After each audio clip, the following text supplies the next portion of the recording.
ನಮ್ಮ ಮಾಜಿ ಜಿಲ್ಲಾ ಪರಿಷತ್ ಸದಸ್ಯರಾದ ಗೋಳಗೌಡರು ಕೂಡ ಆಗಮಿಸಿದ್ದಾರೆ. ಅವರು ಕೂಡ ಅತ್ಯಂತ ಆತ್ಮೀಯವಾಗಿ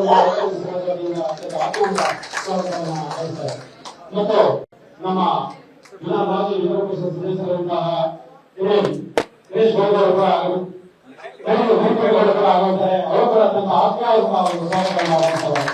ಮತ್ತು ನಮ್ಮ ಜನಪ್ರಿಯ ಶಾಸಕರಾದಂತಹ ದರ್ಶಕರು ಕೂಡ ಈ ಒಂದು ಕಾರ್ಯಕ್ರಮದಲ್ಲಿ ಹಾಜರಾಗಿದ್ದಾರೆ. ಅವರು ಕೂಡ ಅತ್ಯಂತ ಆತ್ಮೀಯವಾದಂತಹ ಮತ್ತು ಈ ಒಂದು ಕಾರ್ಯಕ್ರಮದಲ್ಲಿ ನಮ್ಮ ಒಕ್ಕಲಿಗ ಸಮಾಜದ ಎಲ್ಲ ಗಣ್ಯರು ಮತ್ತು ಕಾಂಗ್ರೆಸ್ ಕಾರ್ಯಕರ್ತರು ಮತ್ತು ಎಲ್ಲ ಮುಖಂಡರು ಕೂಡ ಈ ಒಂದು ಕಾರ್ಯಕ್ರಮದಲ್ಲಿ ಹಾಜರಾಗಿದ್ದಾರೆ. ತಮ್ಮ ಕೂಡ ಅತ್ಯಂತ ಆತ್ಮೀಯವಾದಂತಹ ನಮ್ಮ ಸಾಲಿಗ್ರಾಮ ಮತ್ತು ಕೇರಳದ ಭಾಗವಹಿಸುವುದರಿಂದ ಅತ್ಯಂತ ಆತ್ಮೀಯವಾದ ಸ್ವಾಗತವನ್ನು ವಹಿಸಿದ್ದೇವೆ. ಮತ್ತು ಇವತ್ತು ಕಾರ್ಯಕ್ರಮದಲ್ಲಿ ನಮ್ಮ ಮಾಧ್ಯಮ ಮಿತ್ರರಾದಂತಹ ಎಲ್ಲರೂ ಕೂಡ ಅತ್ಯಂತ ಆತ್ಮೀಯವಾದಂತಹ ಸ್ವಾಗತವನ್ನು ವಹಿಸುತ್ತಾ ಈಗ ಪ್ರಾರ್ಥನೆ ಹಂತಕ್ಕೆ ನಮ್ಮ ಹಿರಿಯರು ಮತ್ತು ಕೆಪಿಸಿಸಿ ಕಾರ್ಯಕ್ರಮದಲ್ಲಿ ಸದಸ್ಯರಾದಂತಹ ಶ್ರೀಯುತ ಬಸವನಗೌಡರು ಮಾತನಾಡಬೇಕಾಗಿ ಕೋರುತ್ತೇನೆ.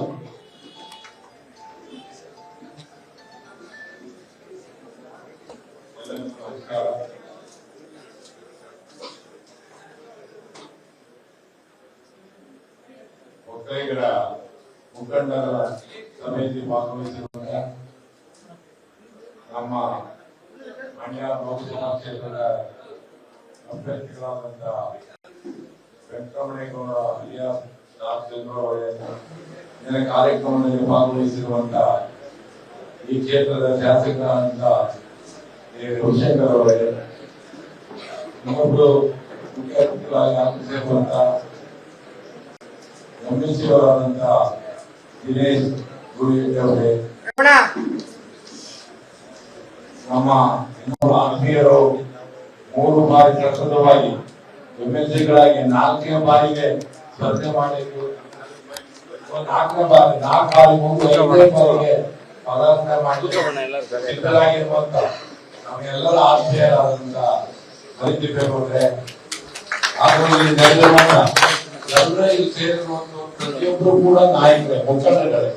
ಅದರಿಂದ ನಾವೆಲ್ಲರೂ ಅದನ್ನು ಸಂಬೋಧನೆ ಮಾಡೋದು ಘಟಕದಲ್ಲಿ ಯಾರು ಕೂಡ ಅನ್ಯತಾ ಭಾವಿಸಬಾರದು. ಇಂದಿನ ಸಭೆಯಲ್ಲಿ ಭಾಗವಹಿಸಿರುವಂತ ಎಲ್ಲ ಒಕ್ಕಲಿಗ ಸಮಾಜದ ಎಲ್ಲ ಮುಖಂಡರೇ, ಆತ್ಮೀಯ ಬಂಧುಗಳೇ, ಎಲ್ಲ ತಾಯಂದಿರೇ, ಪತ್ರಿಕಾ ಮಾಧ್ಯಮದ ಎಲ್ಲ ಸೈನಿಕರು,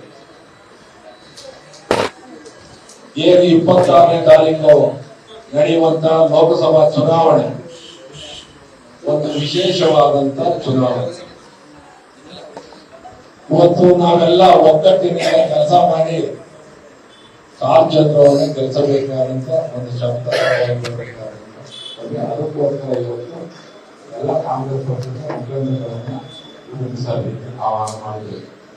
ಬಂಧುಗಳೇ, ನಾವು ನಿಮ್ಮಲ್ಲಿ ವಿನಂತಿ ಮಾಡ್ಕೊಳ್ಳೋದು, ಕಳೆದ 23ನೇ ವಿಧಾನಸಭಾ ಚುನಾವಣೆ ಅನುಕ್ಷಣದ ಸುದ್ದಿಗಳಿಗಾಗಿ ವಿಸ್ತಾರ ನ್ಯೂಸ್ ಯೂಟ್ಯೂಬ್ ಚಾನೆಲ್ ಸಬ್ಸ್ಕ್ರೈಬ್ ಮಾಡಿ. ಹೊಸ ಸುದ್ದಿಗಳ ನೋಟಿಫಿಕೇಶನ್ಗಾಗಿ ಬೆಲ್ ಐಕಾನ್ ಕ್ಲಿಕ್ ಮಾಡಿ. ಲೇಟೆಸ್ಟ್ ಅಪ್ಡೇಟ್ಸ್ಗಾಗಿ www.vistaranews.com ವೆಬ್ಸೈಟ್ಗೆ ವಿಸಿಟ್ ಮಾಡಿ. ಅಂಗೈಯಲ್ಲೇ ಜಗತ್ತಿನ ಸುದ್ದಿ ತಿಳಿಯಲು ವಿಸ್ತಾರ ನ್ಯೂಸ್ ಕನ್ನಡ ಆಪ್ ಡೌನ್ಲೋಡ್ ಮಾಡಿ.